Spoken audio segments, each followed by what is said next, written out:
Hi, Jimmy Dillon, back for some more acoustic guitar lessons here.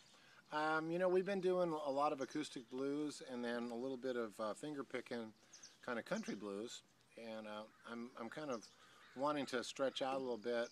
We've been getting into the singer-songwriter vibe, and I shared that I'm a big fan of all great songwriters. I was watching a special on the Eagles last night. It was pretty cool. They've written some just iconic songs over the years. It was interesting how they started out with their country roots and then kind of moved into more of a rock sound. But although I'm inspired by all those guys, I'm a singer-songwriter myself. And so I wanted to kind of illustrate and show you some of my more recent music and kind of give you an inside look at the chords I play and why I play them. So there's a lot more on my website, jimmydillon.com. But this is a new song I've been working on, and this progression sort of came to me.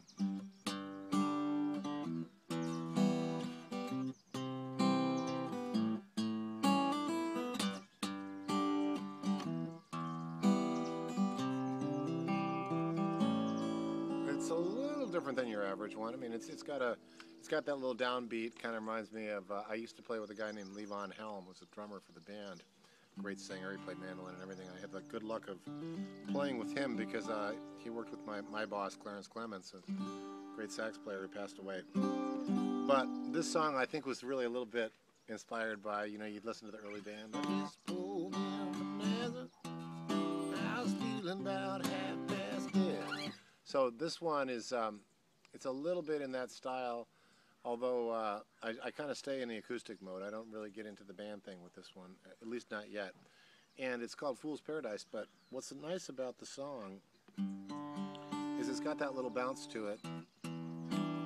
So it's like an G to an E minor, and then a C to an A major, just a seventh. And then I go a G to E minor, and then I go to A, and then I go to C. So I kind of reverse those two. But then I stay on a G into a seventh, and I walk down the C. I've heard that before. Then I go back to the E minor, and then I set up the chorus with a C seventh. I kind of let it hang there. And then I strum very lightly on the G. So I go to the seventh. And here I get a little different. I go to a C major seventh. Almost like, for me, I don't know, it's reminiscent of some great bands that I used to love in the late 60s, early 70s, but it's something I came up with. And then I go to an E minor and an A. So this the reason I'm pulling this stuff out for you is two reasons. One is I didn't want to just regurgitate songs that we've all heard a million times and teach you those, because honestly there's a lot available out there. There's a lot of teachers that will teach you, sometimes rightly, sometimes wrongly, the chords to existing or old popular tunes. I kind of wanted to share stuff that's new and fresh in my world as an artist, as a performing and recording artist, and I thought that might be more interesting for you. So I'm just going to play this progression for you, and then we'll continue on down this road, and I'll kind of take it apart and show you how I came to what I'm doing and how I use these various chords to get moods out of songwriting. So I'm going to do it with a pick this time and kind of get a little.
Now you'll notice I did a second B section to that. When I went into the chorus, which I mentioned before, I did a G7, then I did to that C major 7th. That kind of opens the whole song up. And then I come down hard on the E minor. And then I can do a little, which is an A passage. I get way into that in my lessons. I show you how I do all that stuff. But then it goes back to sort of a rest. Reiterates to the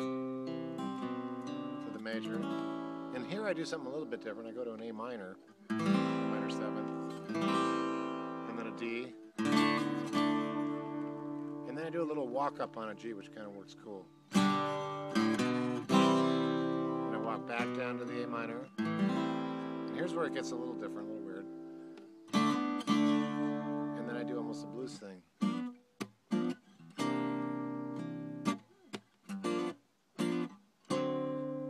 This sets me up for the second verse, and this point is where the groove comes in. Maybe a little bass drum or something. But what I wanted to mention, going back to that little bluesy thing, a little jump blues thing, when I do this, and I go, that's a whole change of gears there. And what I sometimes do is I'll stay there, and at the end I stay there and just vamp on it.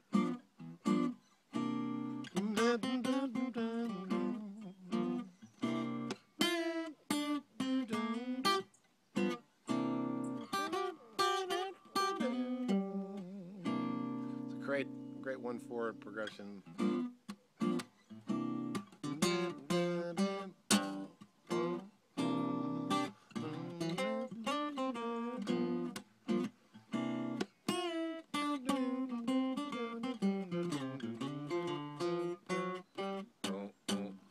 Remember I was talking before about singing with the melody of the guitar.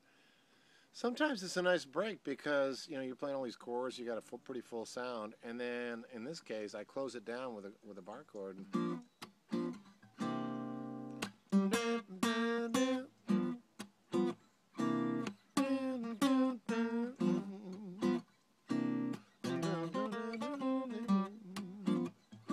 It's kind of a nice, it's a nice way to give the ears a rest.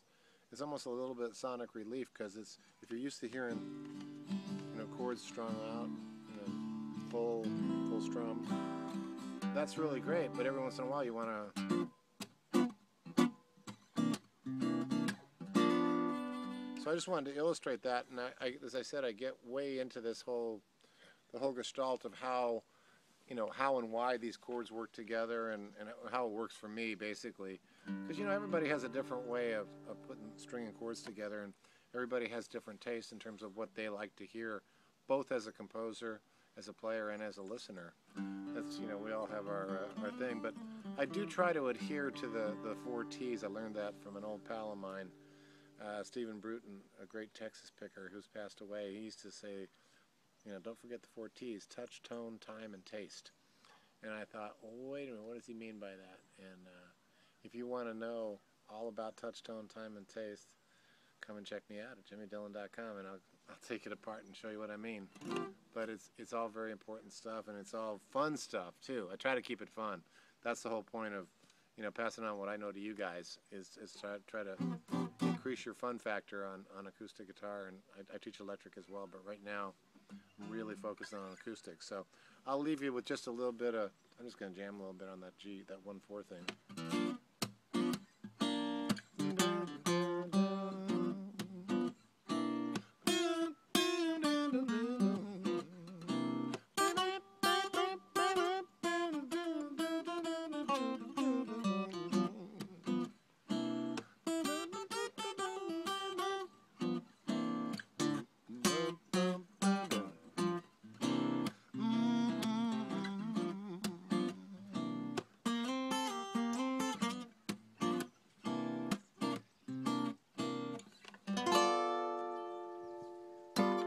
Keep on picking. I'll see you soon.